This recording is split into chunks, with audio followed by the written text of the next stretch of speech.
Buenas noches, mis hermanos. Qué privilegio el mío poder estar aquí en la iglesia en Rayford. Realmente no había tenido la oportunidad hace muchos años. Yo creo que desde que me fui solo alcancé a venir una vez después. Eso estamos hablando del año 2012, cuando yo fui cambiado a otro distrito. Y este sitio donde estaba ya parado ahora era un sitio que antes me asustaba. Creo que la pared llegaba hasta ahí, hasta donde están esas columnas, ¿verdad? Y había un pasillito por ahí. Esto era un cuarto aquí donde los masones tenían como un trono y 3 sillas más y una cosa ahí rara, y un cuartico que no daba una buena impresión cuando entrábamos en él. Y bueno, aunque yo sé que ya esto está establecido así desde hace muchos años, me da mucho gusto encontrar. No he caminado todavía por allá donde estaban los bloques y todo aquello que ellos intentaron alguna vez construir. Los masones querían hacer algo y nunca terminaron y dejaron una estructura allí a medio construir, que ahora ya es algo, no sé exactamente qué es, pero sé que es una cosa que está cerrada allá atrás. Y me da mucho gusto, de verdad que es una bendición. Y como dijo tanto el hermano Pedro como el hermano Luis, bueno, han pasado algunos años. Realmente estuve 6 años en este lugar. Estuve trabajando desde el 2006 al 2012 y en aquel tiempo, ¿verdad?, estaba el hermano Joel Sánchez, que anda por allí, que lo vi, allá está escondidito con su esposa, y habían otro grupo de personas más que no están ahora presentes y que formaban parte de la congregación que iba a Fayetteville. Creo que también estaba Maximino con su esposa. En ese entonces estaba mi hermana Hernández y su hermana también. Y no sé si habrá alguno más que no veo. No sé, mi hermana me parece que ella estaba, pero no estoy seguro si desde el inicio o en el transcurso del tiempo se hizo un miembro de la iglesia. Los nombres no me acuerdo de todos. Soy malo para recordar los nombres, realmente he tenido problema con eso, pero ha sido un placer para mí tener esta invitación. Me da de verdad mucho gusto estar aquí con ustedes. Esta semana sé que vamos a estar compartiendo algunos elementos, algunos aspectos de este reto, este plan, este propósito que ustedes han tenido a través del año, porque no es algo que están haciendo desde ahora, sino que desde el principio de año entiendo que ustedes, juntamente con las otras iglesias que están en este territorio, en esta zona, en la zona noreste hispana de la conferencia, están tomando un proyecto muy ambicioso con el cual están tratando de fortalecer y de desarrollar el evangelio en esta zona. Quiero decirles que ustedes están ahora en desde mi ángulo, ¿verdad? No sé cómo lo verán ustedes, pero desde el ángulo que yo observo y que estoy fuera del territorio, están en un territorio muy bendecido. Las congregaciones y los distritos que forman parte de esta zona que fue dividida de la conferencia, ustedes saben que dividió el territorio en 4 zonas, hablando de los distritos hispanos. Y esta zona, que es amplia, es grande, abarca iglesias hasta Monte Olivo, hasta New Bern, casi en la costa. Toda esa zona que forma parte en Raleigh, también está Raleigh y el distrito que está al lado, la otra ciudad que se me escapa ahora mismo el nombre, no me llega a la mente. Pero bueno, todo eso forman parte de este territorio y tiene muchas iglesias, entiendo que son como 24, 28 iglesias, y eso tiene fuerza. Yo no sé si alguno de ustedes participó, de los jóvenes aquí, participó del Congreso de Jóvenes que hizo la zona, pero reunieron unos 800 jóvenes. Eso es un logro realmente muy grande. Era apenas solo un territorio y se reunieron como 800 jóvenes en una zona por allí, no conozco exactamente, así que quiero decirles que están privilegiados. Y aparte de eso, una de las cosas que me sorprende mucho que ustedes tienen, y quiero decirles que he ido a diferentes lugares o he conocido diferentes sitios y a través de las redes sociales he visto otros lugares, pero me sorprende muy bien el grado de desarrollo que ustedes tienen en la tecnología aquí. Es un grado bien alto de desarrollo tecnológico. Quiero decirles, y tienen una plataforma y un desenvolvimiento tanto en el Facebook como en el YouTube que es bastante notable, ¿verdad? Yo les animo a que ustedes le saquen provecho a esa capacidad evangelística. Y es sencillo, quizás usted no tiene que hacer mucho, simplemente compartir. Y ese compartir va haciendo que se vaya extendiendo. Hay gente que le empieza a gustar la programación y se vuelven oyentes fijos de esta iglesia. Y eso trae una bendición para las personas que se conectan a través de las redes sociales. Hace un momento yo me conecté mirando allí cuál era, aunque yo tengo esta iglesia a los que estoy siguiendo en el Facebook. Hace un momentico compartí la visión aquí. Habían unas, creo, 7, 8 personas que habían compartido y quiero apoyar para que eso siga agarrando fuerza, ¿verdad? Pero les animo y les felicito por en la inversión que han hecho. No es barato, pero vale la pena. Así que excelente, excelente. Ahora vamos a entrar en esta noche, vamos a estar hablando acerca de una de las cosas que tienen que ver, digamos, introductorias de esta temática que vamos a estar llevando a cabo en la noche y durante esta semana. Vamos a estar hablando acerca de algunos aspectos, como dice el título, de Jesús como una ofrenda. Y es importante tener esos conceptos claros en nuestra mente. Y en la noche de hoy vamos a ver el sacrificio de Dios. Uno piensa que Dios, en toda su capacidad, pareciese que no tuviera ninguna cosa, ninguna necesidad, ningún sentimiento al estilo humano. Como que Dios está ajeno, forma parte de otra cosa, está alejado de las experiencias que nosotros los seres humanos vivimos. Y algunos pensamos eso porque la imagen que tenemos de Dios es de un ser tan sublime, tan santo, que de hecho lo es, tanto sublime como santo, pero esa imagen nos ha hecho perder a nosotros de vista el elemento de quién es Él realmente y de su persona en sí, con relación a lo que a veces a nosotros nos corresponde vivir. Es decir, que cuando comparamos o vemos a Dios, lo vemos en un ángulo que no nos permite pensar que la experiencia que nosotros como creyentes o como individuos, como seres creados por Él, vivimos, son semejantes. No nos parece que fuera así. Pero yo quiero decirles que por lo menos hay algunos ángulos desde la perspectiva bíblica y desde la perspectiva de lo que podemos analizar, que Dios ha vivido, al igual que nosotros, ciertas experiencias que nosotros vivimos en la tierra también. Y que nosotros como seguidores o como creyentes experimentamos.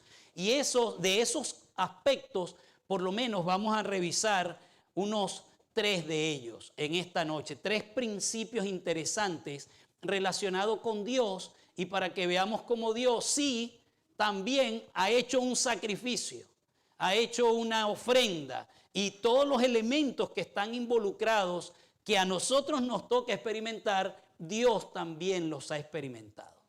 Vamos a ver ese ángulo. Yo quiero invitarles a que vayamos al libro de Filipenses, al capítulo 2. Libro de Filipenses, capítulo 2. Allí vamos a encontrar una de las historias o menciones que se encuentran en la Biblia relacionadas con Jesús, que nos van a permitir observar elementos importantes de su personalidad. Filipenses capítulo 2, versículo 5 en adelante. Voy a leer, me hubiese gustado que alguno leyera, pero siendo de que tenemos hermanos conectados a las redes, quizás no van a escuchar si alguno de ustedes lee desde allá. Voy a leer entonces, dice así: Haya pues en vosotros este sentir que hubo también en Cristo Jesús, el cual, siendo en forma de Dios, no estimó el ser igual a Dios como cosa a que aferrarse, sino que se despojó a sí mismo, tomando forma de siervo, hecho semejante a los hombres, y estando en la condición de hombre se humilló a sí mismo, haciéndose obediente hasta la muerte y muerte de cruz. Por lo cual Dios también le exaltó hasta lo sumo y le dio un nombre que es sobre todo nombre, para que en el nombre de Jesús se doble toda rodilla. Interesante eso, de los que están en los cielos y en la tierra y debajo de la tierra, y toda lengua confiese que Jesucristo es el Señor, para gloria de Dios Padre. Qué bendición esto. Realmente sorprendente. ¿Cómo es que en este primer elemento que encontramos, vemos que Jesús, quien es Dios, y que este versículo, estos textos lo afirman de manera contundente, que Jesús no estimó, no agarró aquello, no se apegó, no desarrolló una necesidad de que eso era tan grande para él que él no podía abandonarlo. No estaba en esa situación, sino que desestimando eso que es, y eso que era, eso era ser igual a Dios. Imagínense ustedes la impresión de todo lo que el apóstol Pablo está diciendo aquí. Ese elemento fundamental, ser igual a Dios, esa experiencia que ninguno de nosotros ni ahora se lo puede imaginar, ni cuando lleguemos al cielo, si Dios nos permite estar allí, no los podremos imaginar, ni cuando toda la eternidad pase, no los podremos imaginar, porque nunca podremos estar en el lugar de Dios. Pero que ahora pudiéramos quizás tener una imagen ahí medio borrosita de lo que pudiera representar eso. Bueno, lo que significa ser Dios, Jesús decidió no aferrarse a ese concepto o a esa, es más que un concepto, a la vivencia de ser Dios.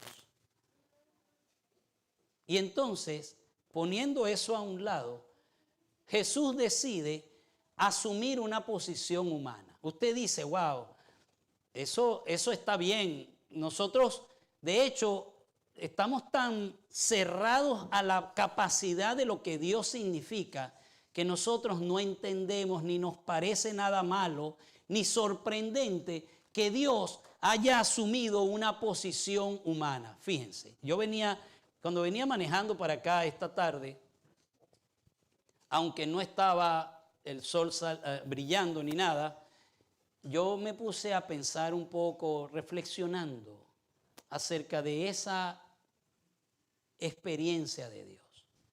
O sea, no esta exactamente, sino en la esencia de Dios. Dios, nosotros cómo lo vemos. Y pensé en el sol. Y pensé en el sol y dije, wow, el sol, qué grande es. Grandísimo, lejísimo. Yo no tengo capacidad de hacer un estudio. Tengo que sujetarme a lo que otras personas que tienen herramientas un poco más sofisticadas en la ciencia han podido alcanzar a saber del sol. He visto fotos que han sacado del sol y de las llamaradas que salen del sol, que uno ve las llamaradas y es una cosa chiquitica, pero si estuviéramos allá, eso fueran llamaradas que son muchísimo más altas que cualquier edificio que nosotros conozcamos aquí en la tierra. Pero ahí está el sol. Y yo pensaba, Dios creó el sol.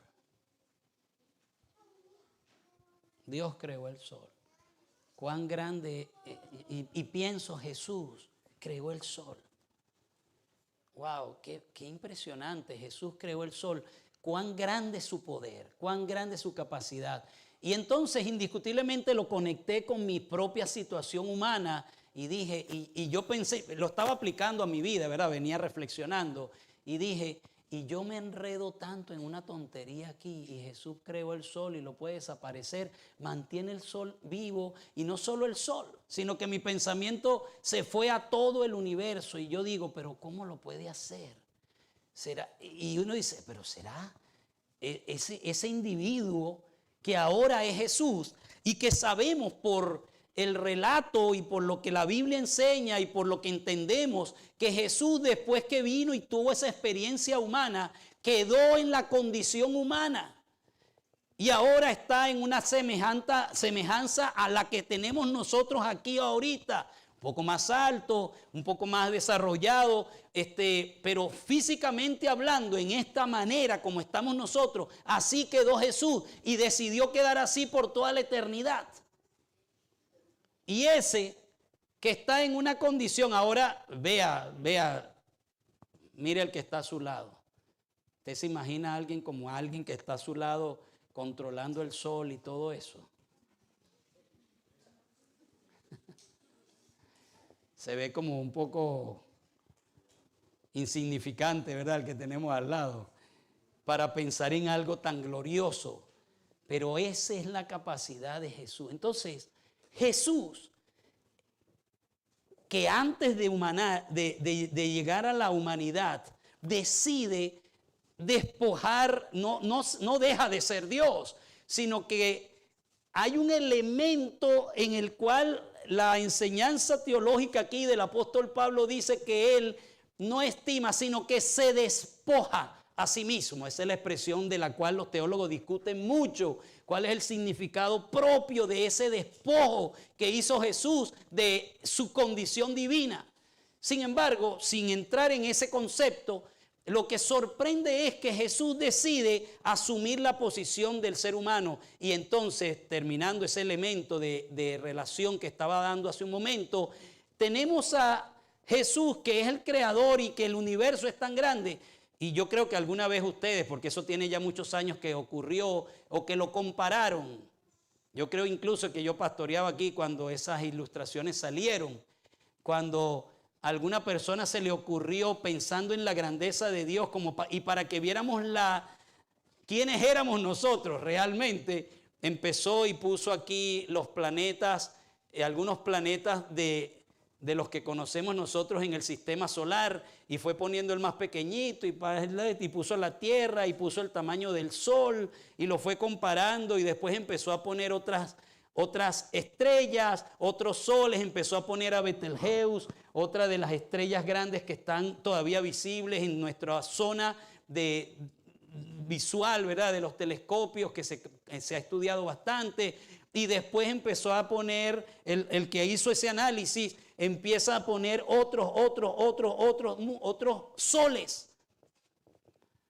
Y llega el momento en la comparación en que el sol nuestro y aún la tierra se convierten en una puntica de alfiler al compararlos con otros soles y con otros elementos creados. Y entonces piense, Dios decide, en la tierra sale como un punto de alfiler y dentro de la tierra estamos nosotros.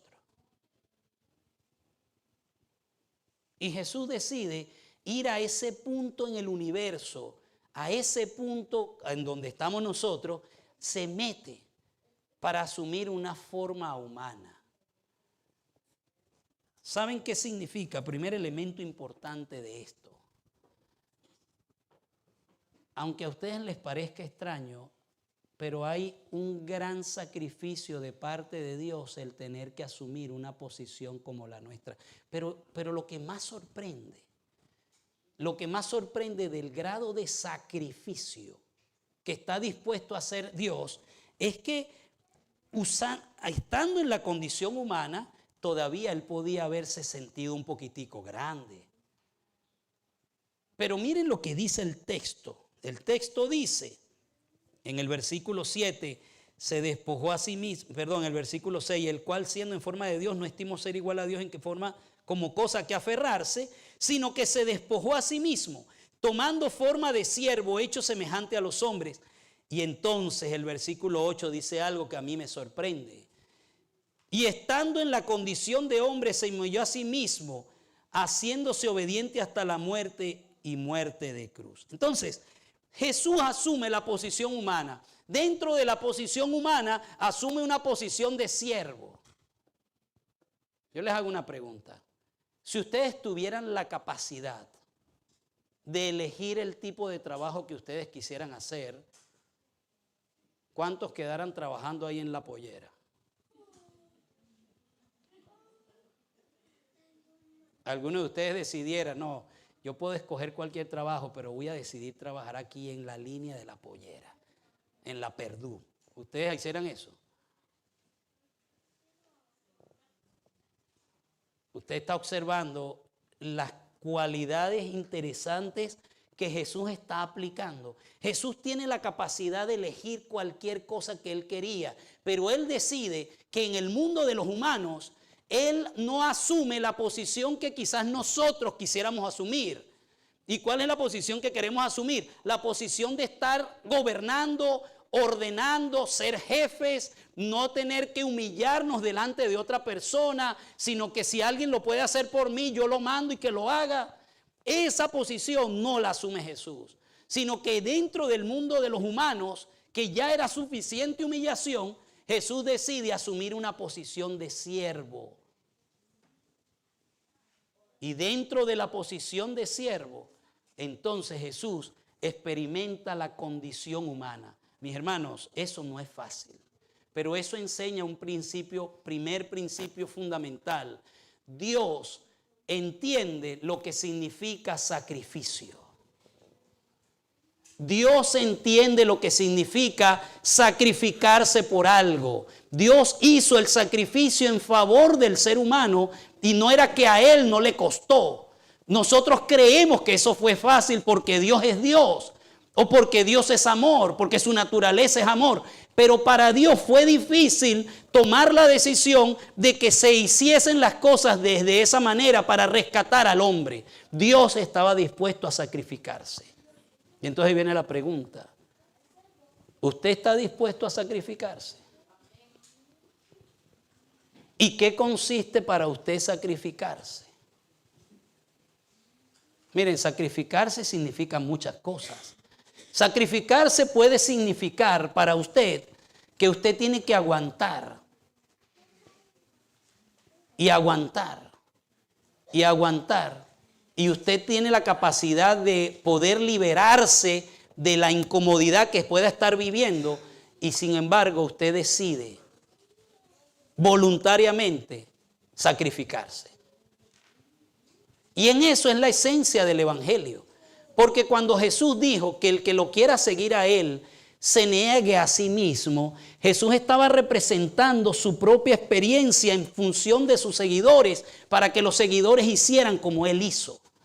Y esa condicionalidad de negarse a sí mismo, esa condición se ve en múltiples cosas. Puede ser que en tu trabajo hay algo que es lo más humillante y nadie quiere hacer y tú sabes que pudieras hacerlo para representar a Jesús, pero de pronto tú no, porque no quieres, pues. Porque sabes que es humillante hacer eso, ser siervo ahí. Una de las cosas que, bueno, cada uno tiene cosas parecidas a esas, yo creo, en diferentes aspectos, pero siempre que yo he tenido la oportunidad, cuando he estado en iglesias, en iglesias locales, etcétera, y voy a un sitio y suponiendo que tengo que ir al baño, ¿verdad? Por alguna necesidad, a veces la gente que entra a los baños y hace cosas feas. A veces son niños, uno no sabe quién es porque uno nunca descubre quién es, a veces que agarra todo el papel y lo tira en el inodoro.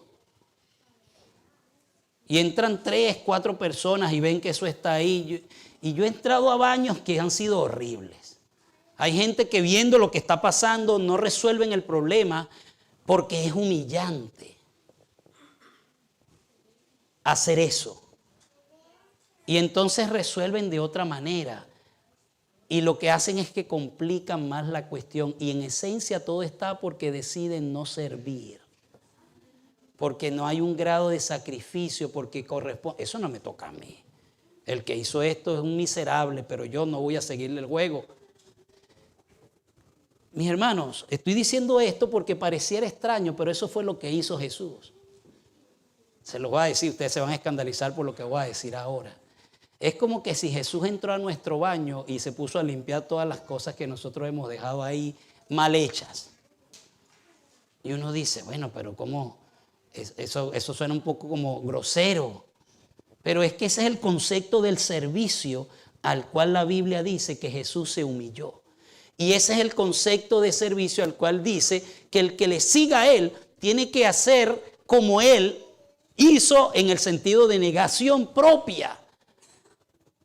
Ese sacrificio, principio 1 de la vida de Cristo. Ahora, Jesús se arriesgó en algo más. Vamos a la primera carta de Juan, capítulo 4, versículo 8. Primer carta de Juan, al final del libro de la Biblia, un poquitito antes del libro de Apocalipsis. Primera de Juan 4:8 dice lo siguiente. Ustedes lo conocen de memoria. El que no ama no ha conocido a Dios, porque Dios es amor. De ese versículo yo saco, y de hecho es una discusión también en el mundo teológico. Hay una discusión con respecto a esto, o bueno, he leído por lo menos acerca de eso. Y es el concepto de amor, la esencia de la persona de Dios. Porque nosotros en el mundo en el que vivimos y en los conceptos que hemos aprendido, entendemos que el amor se tiene que manifestar de alguna manera.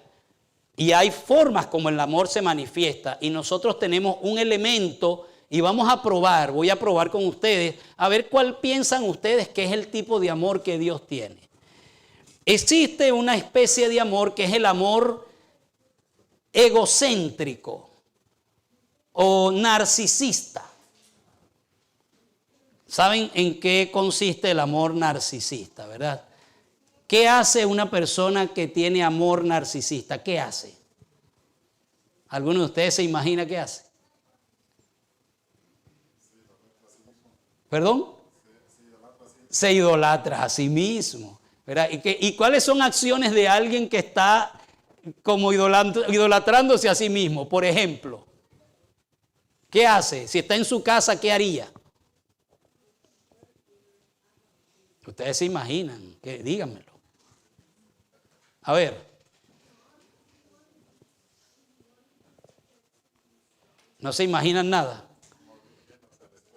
Ajá, esa es la clave, ¿verdad? Esa es la que estaba buscando.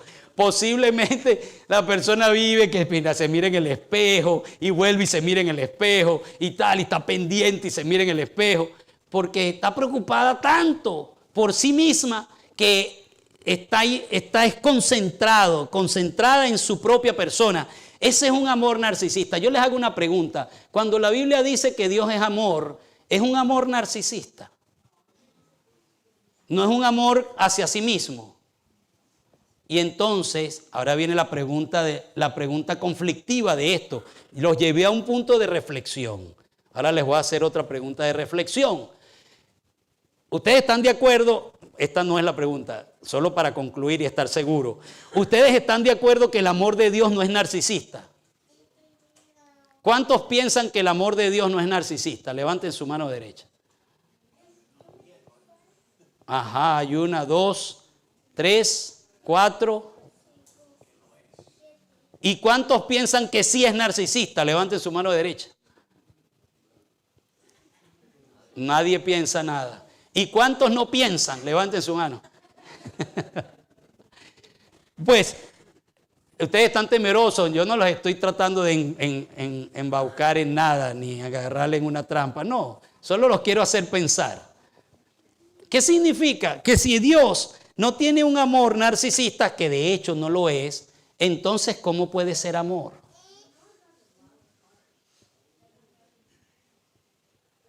Para ser amor, tiene que compartir su amor hacia otro ser, si no es narcisista, ¿sí o no? ¿Estamos de acuerdo? Si no es narcisista, tiene que estar dirigiendo su amor hacia otro ser. ¿Estamos de acuerdo? ¿Hacia quién dirige su amor? hacia nosotros. Y antes de que nosotros existiéramos como creación, ¿hacia quién dirigía su amor? Hacia su Hijo. ¿Y su Hijo hacia quién lo dirigía? ¿Y si no existían ángeles? ¿A qué? Hacia su papá.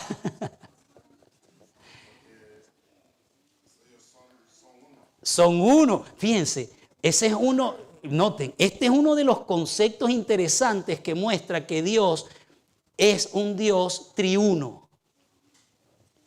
Porque Dios no es un Dios narcisista en su amor es compartido, pero no puede compartir su amor cuando no existía otra cosa que no solamente fuera Dios. Su amor estaba siendo compartido. Por lo tanto, ellos en una eternidad, desde la eternidad, siempre han existido amándose.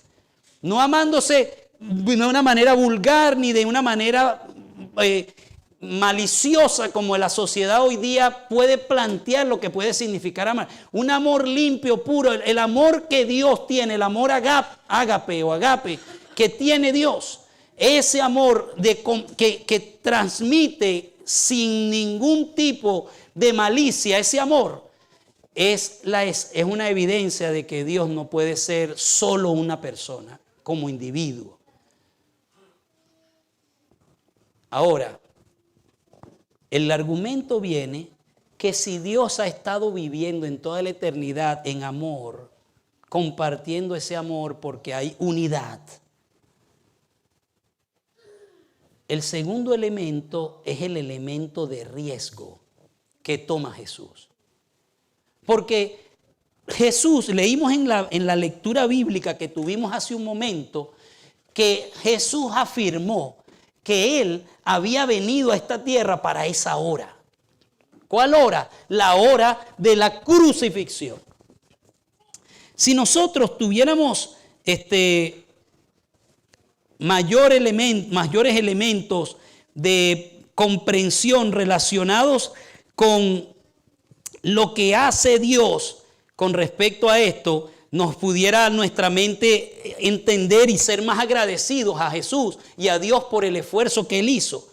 Pero noten ustedes cuán vital era para Jesús compartir la experiencia de unidad con el Padre, y esa experiencia de unidad, cuán riesgosa fue por el hecho de que Jesús vino. Noten, leíamos Juan 12:27, que fue la lectura que tuvimos cuando Jesús dijo: ahora está turbada mi alma, ¿y qué diré? Padre, sálvame de esta hora, mas para esto he llegado a esta hora.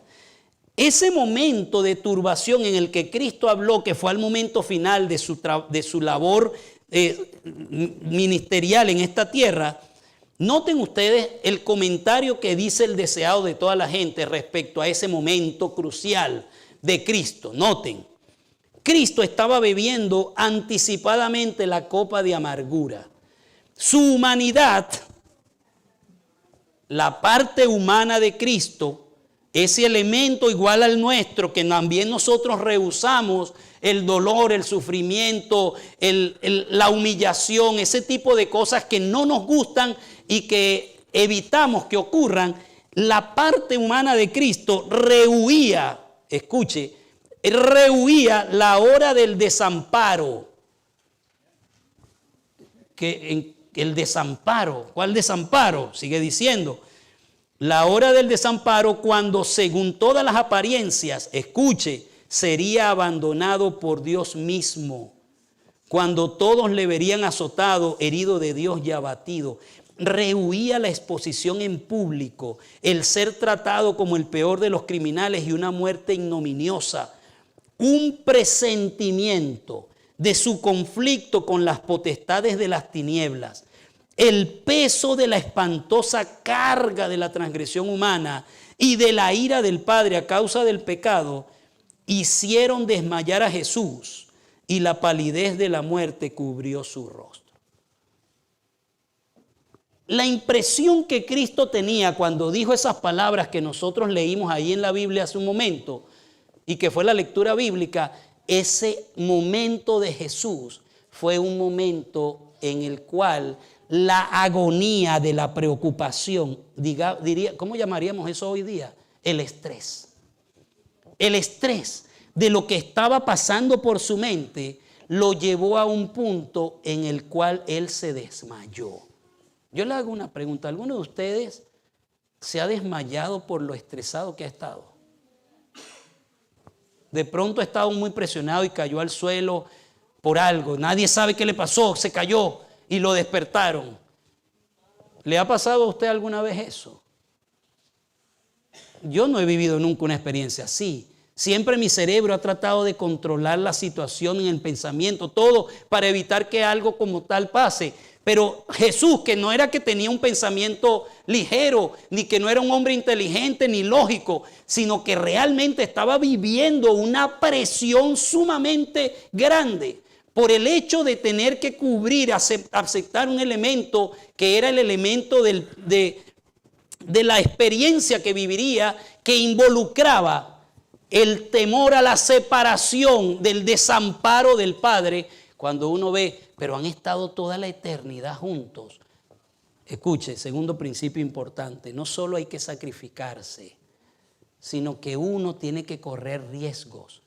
El sacrificio involucra riesgos, pero estamos hablando del sacrificio desde el ángulo de que uno no puede estar pensando de que siempre uno tiene que permanecer orgulloso, egoísta o sólido ante cierta posición y no bajar la guardia, no reconocer el error, no pedir perdón. No, exacto, ese ángulo de la humillación o del sacrificio es necesario, pero ahora estamos hablando de un elemento de separación. Cristo supo que se estaba arriesgando a perder la oportunidad de toda la experiencia de la eternidad. Escuche, de la eternidad que había vivido con el Padre, estaba corriendo el riesgo de que se rompiera. Y Jesús estuvo dispuesto a asumir ese riesgo. La gente cree que Jesús logró lo que logró porque era Dios. Yo les digo una cosa, si eso fuera así, estuviéramos metidos en un cuento, todo este conflicto entre el bien y el mal fuera un cuento de simplemente de juego. Porque sí, el diablo se hace como pasar como diablo, de que es el malo, para tratar de aparentar de que él puede engañar a Cristo. Y lo tienta, pero como Cristo no puede caer, de todas maneras él lo tienta, porque él está engañado, que no lo creo, él engañado en ese sentido de que él no podía hacer que Cristo cayera. Pero hay gente que piensa que Cristo no caería porque era Dios. Pero si Cristo no iba a caer o no podría haber caído, ¿por qué Satanás lo tentó? ¿Será que Satanás es tan tonto como para perder el tiempo sabiendo que era algo imposible que él cayera? No. Por lo tanto, había un riesgo, así como Adán fue creado perfecto y tuvo la oportunidad y el riesgo de caer y cayó. Jesús vino a esta tierra representando la condición humana como Adán, siendo el segundo Adán, con la posibilidad de que él podía haber tomado una decisión diferente en su vida que fuera contraria al plan de Dios. Un riesgo.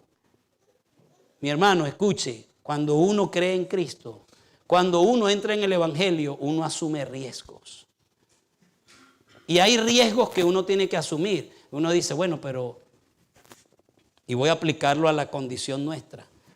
Y uno dice, bueno, pero es que, ¿qué cuestión es esa? ¿Cómo yo voy a hacer? ¿Cómo yo voy a entregar en un pacto una cantidad de dinero que la necesito? ¿Cómo voy a hacer eso? Eso es muy riesgoso, porque si después necesito para esto y para lo otro, y si me pasa esto, y si la casa, o si no sé qué cosa, o si se enferma, yo no tengo seguro, si uno piensa miles de cosas. Pero Jesús muestra de que algunos elementos en el mundo hay que tomarlos con riesgo. Jesús estuvo dispuesto a arriesgarse. No solo de sacrificarse, sino de arriesgarse y de poder quizás, gracias a Dios no ocurrió, perder esa unidad eterna. Sin embargo, gloria a Dios que no ocurrió y no la perdió. Pero un elemento más señalado en esto, para que ustedes vean que esta separación era un elemento delicado. Noten, sentía que el pecado le estaba separando de su padre. La cima, ustedes saben que cima hay dos. Uno la descifra basado en cómo está escrita la palabra. Está cima empezando con la letra C. Esa cima es una cosa para abajo. Es un hueco, ¿verdad? Es algo así. Y está una cima que es empezando con la letra S. Y eso es algo que está distanciado entre una cosa y otra y hay un espacio vacío. Esta está escrita con S, está hablando de esa, de la parte de la separación. Y entonces dice, la cima era tan ancha, negra y profunda, que su espíritu se estremecía ante ella. ¿Cuál cima? ¿Cuál era la cosa que él estaba mirando? La cima de la separación con su padre. Esa cima para Jesús era angustiante. ¿Por qué? Porque toda la eternidad había estado bien. Nunca, jamás Jesús se había separado del Padre, nunca jamás. Y entonces termina diciendo, no debía ejercer su poder divino para escapar de esa agonía. O sea, él podía hacerlo, pero tenía que negarse a sí mismo. Usted tiene la capacidad de hacer muchas cosas. Usted puede decidir lo que usted quiera decidir y llevarlo a cabo, para evitar que ciertas experiencias que están relacionadas con el mundo entre Cristo y usted ocurran. Usted puede decidir evitar eso. Cristo pudo decidir. Sin embargo, como él quería vivir como un ejemplo, él dijo y decidió, no puedo usar mi poder como Dios para actuar en esta condición humana. Como hombre debía sufrir las consecuencias del pecado del hombre. Como hombre debía soportar la ira de Dios contra la transgresión. Cristo corrió el riesgo de separarse del Padre. Sacrificio y riesgo. Y el tercer elemento y último, brevemente se los comparto, que aquí lo mezcla, es el concepto de la sustitución.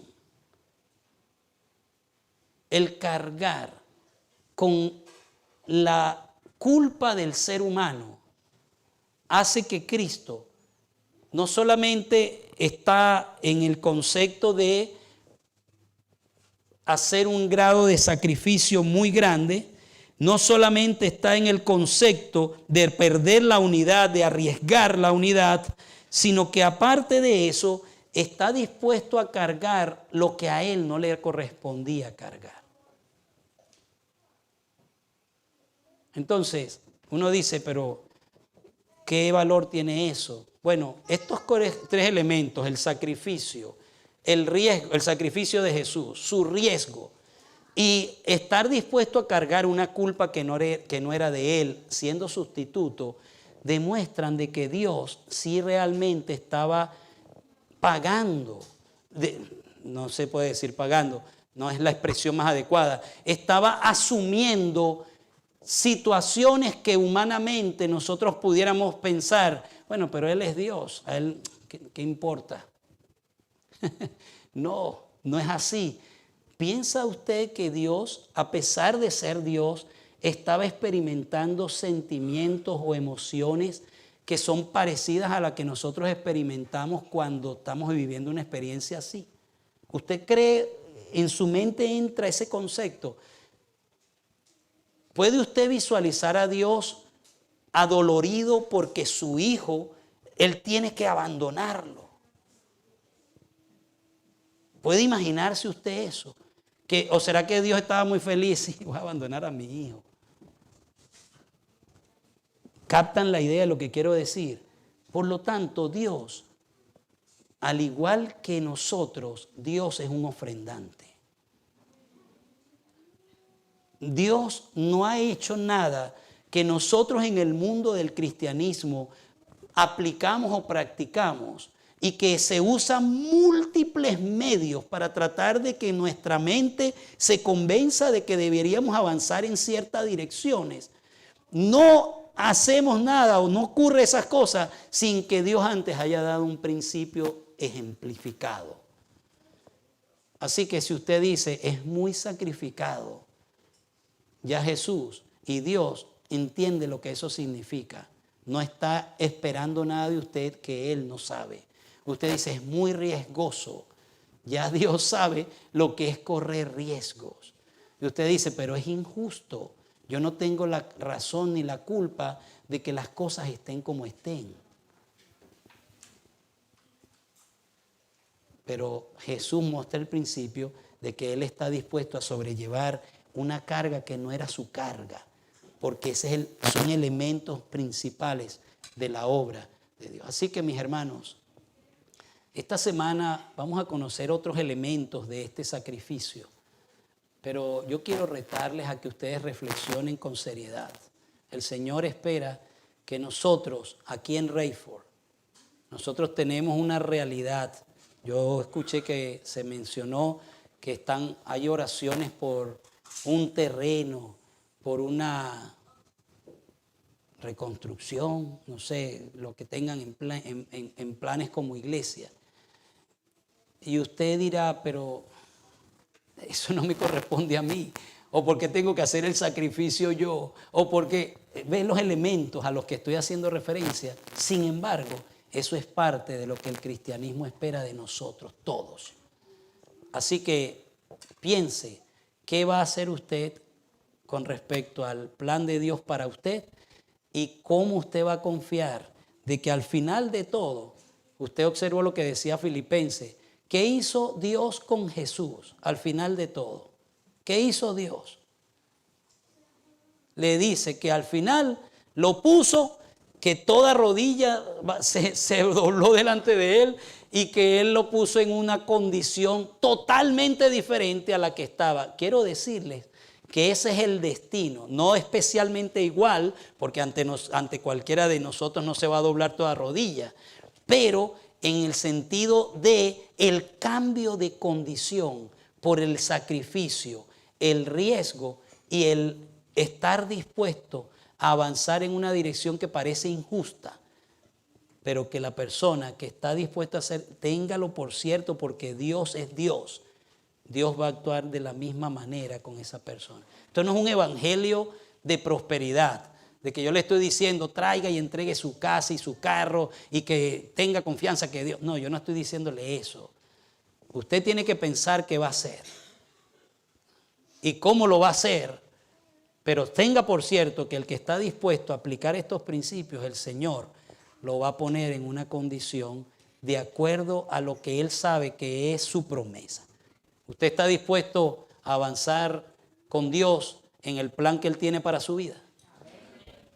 Amén. Que Dios nos bendiga y que podamos seguir reflexionando en esto esta noche y pues hasta mañana que seguiremos en otros conceptos. Bendiciones para ustedes.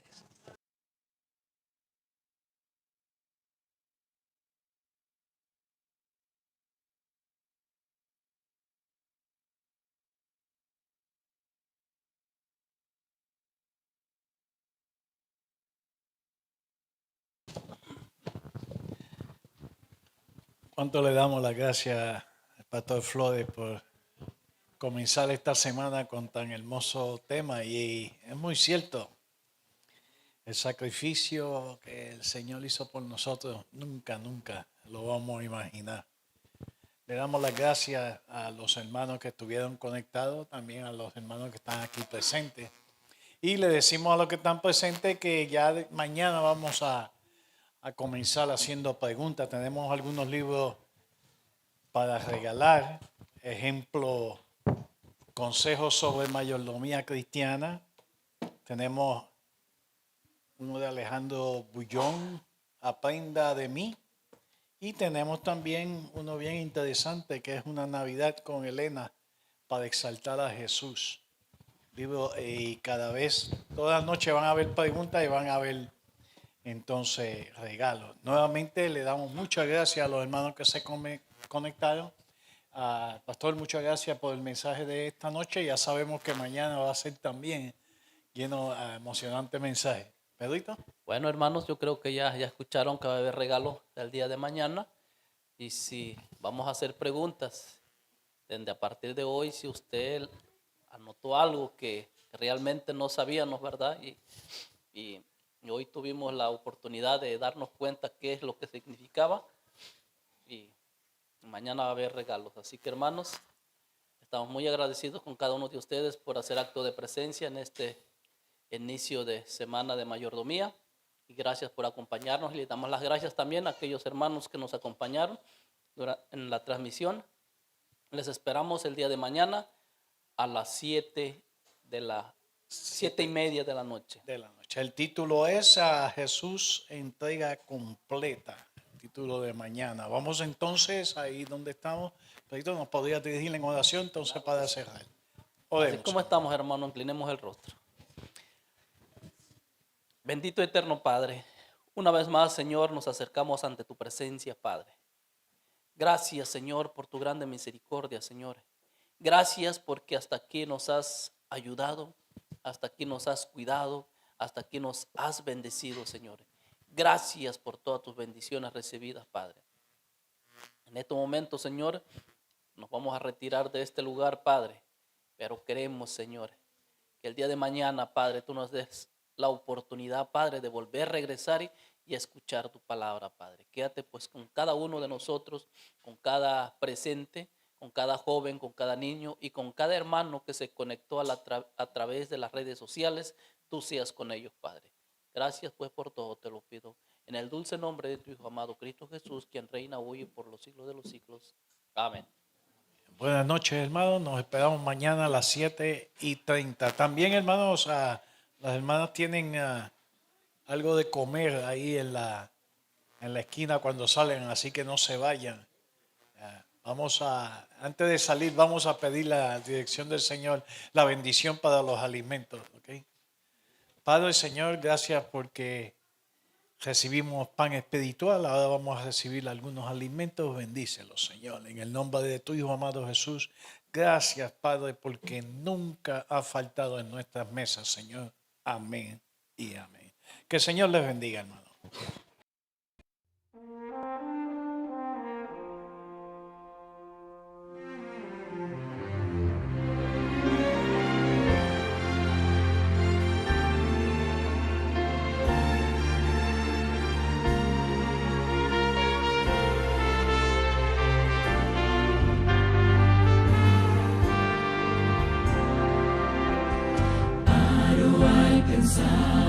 Son muchos desafíos que vivir. Paro para oír lo que la voz de Dios me va a decir. Es tanta la presión que tengo que enfrentar,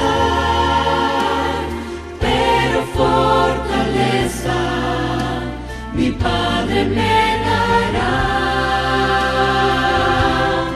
Yo quiero ser fiel en toda prueba, fiel a cada instante, en cada esfera, fiel a su palabra que me enseña, fiel a cosas grandes y pequeñas. Yo quiero ser fiel en toda prueba, no por una simple obligación, sino en respuesta al amor tan grande que un día inundó mi corazón.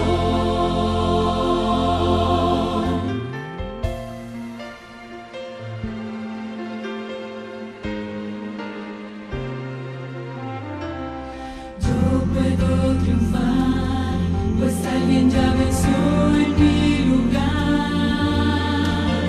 Puedo en él confiar, su mano me dará seguridad.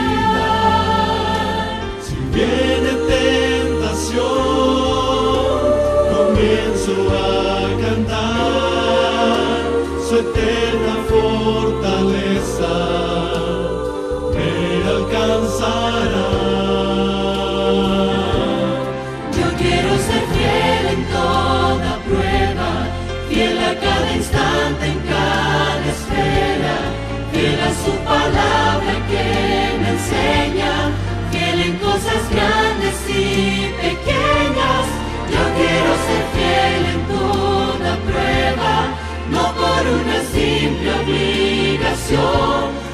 en respuesta al amor tan grande que un día inundó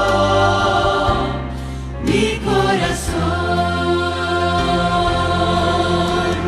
Dios poderoso, Padre glorioso, envía en mi auxilio tu ángel más poderoso.